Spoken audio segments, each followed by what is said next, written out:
ক্ষতিপূরণ সহ ৬ দফা দাবিতে সাভারে আঞ্চলিক সড়ক অবরোধ করে বিক্ষোভ করেছে সিটি ইউনিভার্সিটির শিক্ষার্থীরা।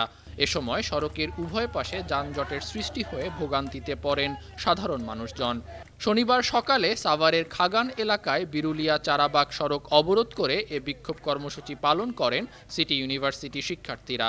এ সময় তারা ইউজিসি ও ড্যাফডিল বিশ্ববিদ্যালয়কে নিয়ে নানা ধরনের স্লোগান দেন।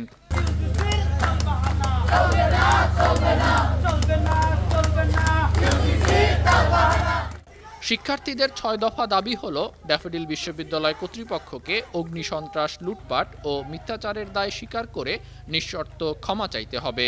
ক্ষতিগ্রস্ত সিটি ইউনিভার্সিটির অবকাঠামো ও বিনষ্ট পরিবহন সমূহের ক্ষতিপূরণ দিতে হবে।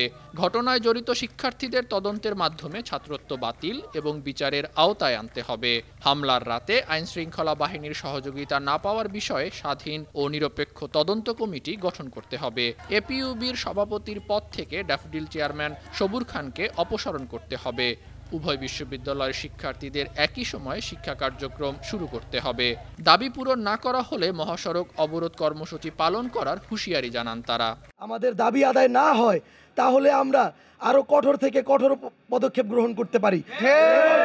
এই কঠোর পদক্ষেপ হতে পারে মহাসড়ক অবরোধের মতো পদক্ষেপ, এবং আমরা এই মহাসড়ক অবরোধ যেদিন করব সেদিন থেকে আমরা আর মহাসড়ক থেকে উঠব না।